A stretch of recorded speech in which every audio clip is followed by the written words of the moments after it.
Yo, what's going on, guys? Welcome back to the 157 show. Once again, my name is Jonathan. Sitting over here is Austin. Before we dive right into anything that just happened this past weekend, I'm going to go ahead and tell you guys, make sure you hit the subscribe button, the like button, drop a comment below, share it out to your friends, family, let them all, come check us out or whatever. We got some great things coming, some thank yous from us to all you guys that subscribed. And if you didn't hear the news last week, I guess it was, I appeared on the Talking Vols podcast show. Tennessee guys, make sure you give them a check them out, give them a follow.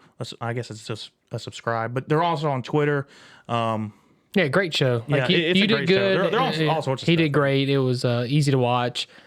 I was cooking my breakfast, listening to it, and I was like, "Oh, this is nice." It went really well. It was a good back and forth. So once again, another shout out to Talking Vols. We appreciate you. Shout out to Boogie, especially for sure. Yeah. But last week Auburn had a bye week. I know, there's probably not much to discuss, but I know going into today there has been some discussions of the thing that was announced with Brian Harsin and this COVID stuff. I don't know if you necessarily want to talk about that now if you want to wait. But hey, all I gotta say is I appreciate what he's doing. I like how he's taking it and saying it's a personal responsibility. It's a personal decision. I'm not going to talk about it. That's really all I want to say about it. Yeah. We'll see come December 8th. If he's the coach December 9th, good for him. If he's not, then good for him. He made a personal decision and stuck with it. Now, that's all I want to say. Has last episode we talked about folks that were out of practice that are returning. Do you know of any? As a rumor says, but Harson's very tight-lipped, so he's not really talking about injuries. But I think we're going to see Owen Papo come back, and we'll actually discuss it in the Week 9 preview. Okay. Yeah. So and also too, I think there's been some rumblings of possible suspensions, maybe. And people say I've heard that. I heard it. I was listening to the radio, and I don't know exactly what was said, but I know all I heard was possible suspensions, and I guess we'll find out if they play on Saturday. Yeah, so I keep seeing this. Like people are talking about the message boards, they're talking about on Twitter, they're talking about Reddit. I'm sitting there thinking, dude, I haven't seen any of this stuff, right? And I'm on all this stuff. Yeah, that's what I'm saying. Like I don't understand where. Maybe I'm not connected to the right people, but you need to get some connections. Yeah, you need to be able to get Brian Harsin's phone number and call him up right now. Yeah. So. Likewise with you and Saban. I can make that happen. All right, let's move on. No, so Auburn had a bye week, obviously. Some guys come back from injury, from what I understand. So that's probably a big boost for them. And we don't know about the suspensions things. Yeah. If they're there Saturday, they're there. If they're not, they're not. That's really all we know, and it's just speculation at this point. Right. Well, hopefully, these guys get to come back that are injured, and hopefully they get to come back and play in this upcoming game. But good practices, I assume, and everything like that. So yeah. Going into Alabama, because this is going to be probably a shorter episode for you. I'm going to go ahead and tell you guys right now. But Alabama played Tennessee. Spoiler alert. Short episode. Yep, short episode. Alabama played Tennessee. Just straight off the rip, I think Alabama, they played decent in the first half. They were a little wishy-washy. They gave up 2 big chunk plays. From what I understand, one of them, the defensive back was looking at the coaches trying to get the play, and the guy just ran right by him. They snapped the ball and went right by him. So I'll let that one kind of slide. But the other one, the guy just straight up burnt him. It was just straight up deep route, boom, burn him, deep post. So missed assignment, or the first one clearly was a missed assignment, but the second was it obviously wasn't a gap of skill. Yeah, no, I think the guy just outran him. Yeah. In the just beat him off the line. He couldn't catch up. He couldn't catch. He was looking at the sideline. The second touchdown is the one I'm talking about. Where he was looking at the coaches. Okay. The first one, he straight up just burnt him deep post route. There was nothing they can do. They just burnt him.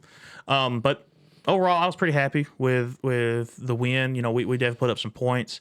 And I want to say something because Bryce Young has been playing phenomenal. I know I've kind of harped on a little bit here and there, but Bryce Young has been putting up 300-something yards a game, and it didn't dawn on me exactly what he's been doing until I've been looking at stuff. So speaking of that, you see this, and I actually have it in my notes here. So Young was 31 for 43, 371 pass yards. Great. Right. Good game. 2 touchdowns passing. Yep.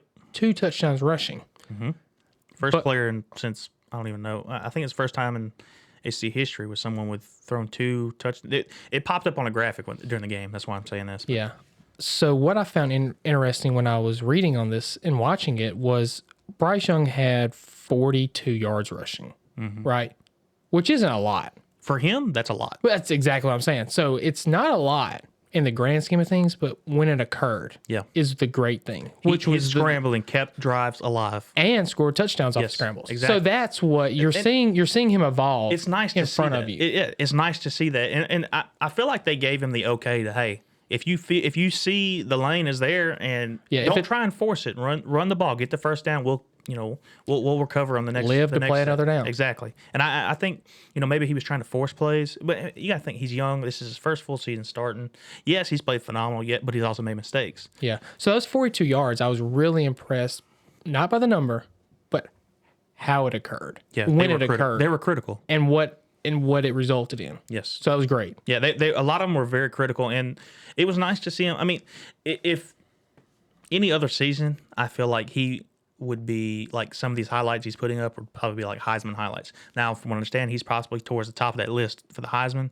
I don't really know, to be quite honest with you. Like, nobody's really, like, this season in college football, I feel like nobody's like that go-to watch player that is like leading. But that's what we were talking about at the gym this morning. I said, who are your Heisman candidates? Exactly. I said, I know Matt Corral. You got Bryce Young. I was thinking, who else would be?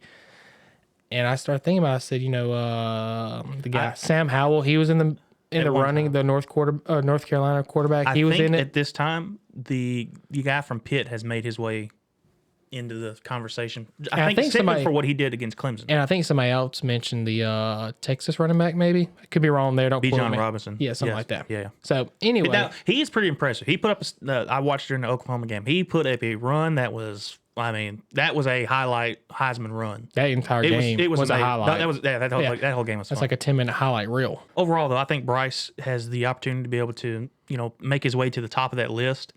You're going to get some help from the Auburn Tigers this weekend. Week 9 preview.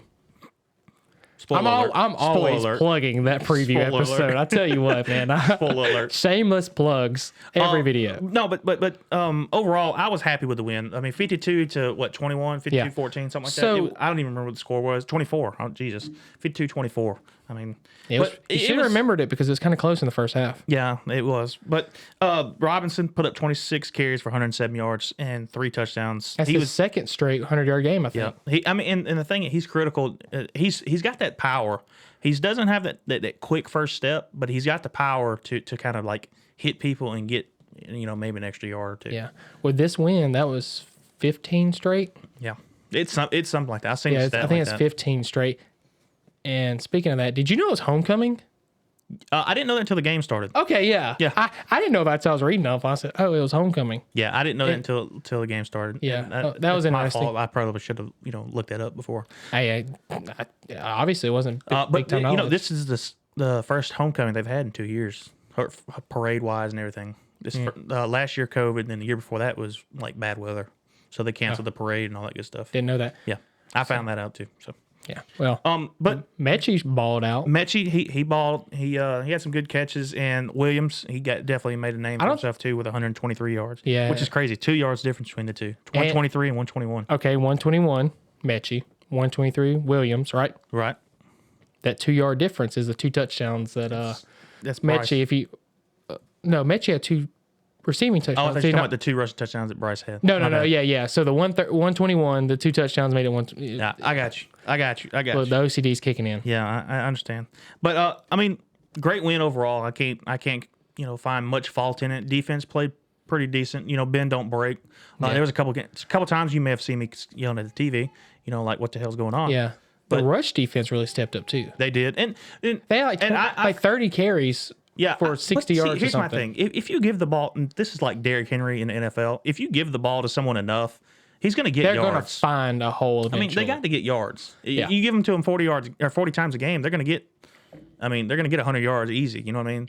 But I don't know. I mean, I'm happy overall. Good defense. Definitely stepped up for bend. I'm going to chalk it up to a bend, but don't break defense. Which in college football is pretty much all you need now. That's a. You just have to have more points than they do at the end of the game. That's pretty much it. That's all that matters. But we talked about prior to recording, but the time of possession was big. Over 40 minutes for Alabama. Mm-hmm. And Alabama, the reason that they were over the 40 minutes, they were 15 of 20 on third down conversion. It's critical. And There was some stat that I seen that was the highest number of third downs converted, highest percentage of third downs converted in, I mean, like 3 years, 4 years, something like that for Alabama. And Alabama, if I'm not mistaken, is first, definitely top 5 in the nation on third down conversions. Yeah, and I'm sure that helped. And that percentage. Yeah, it ranking. did. Yeah, I mean, yeah. But I mean, third down. I think Ole Miss was definitely leading the charge in that third down conversion originally. That's Tennessee. Is it Tennessee? What? Yeah, y'all play Tennessee. No. I'm talking about Ole Miss offense. Yeah, I think yes. Ole Miss is ahead of Alabama, I think, because they. I mean, high-powered offense. If you snap the ball before they're ready, I mean, you're going to probably get the yard. Yeah, the 1 or 2 yards. Especially when you have that number 2 running around in the back. Exactly. They got some good players. I'm just going to tell you. I know we played them already, but they got some good players. Oh yeah. So, I think that's pretty much all I got. I mean, you got anything else you want to add to that? I talked about homecoming, time of possession, the Mechie. It was a solid win. Good. Good performance all around. I think overall. So I'm happy with it. Good win. So you can't complain about a win. Thank y'all for tuning into the video, man. This has just been a review of what we happened during week 8. What happened what happened during week 8. It is week 8, right? My numbers flow Week together. 8 review. Week 8 review. So thank y'all for tuning into the video, man. Make sure you hit the subscribe button, the like button, drop a comment, let us know what you thought about the game against Tennessee. I know all you Talking Vols fans that subscribed, y'all may tune in and definitely check it out and check the video out and see what kind of crap we've been talking. Which, to be honest with you, I don't think we've talked very much crap. I try to be very objective with what I say. Me too. And I do have orange and blue glasses on. Look, not literally, but I do have them on. I'm a homer, but I'm an SEC homer. I love college football all around. So if it's a good game, it's a good game. It's a good game. It was a good game. Thank y'all for tuning in, man. I'll see you guys next time. Roll Tide. And War Eagle.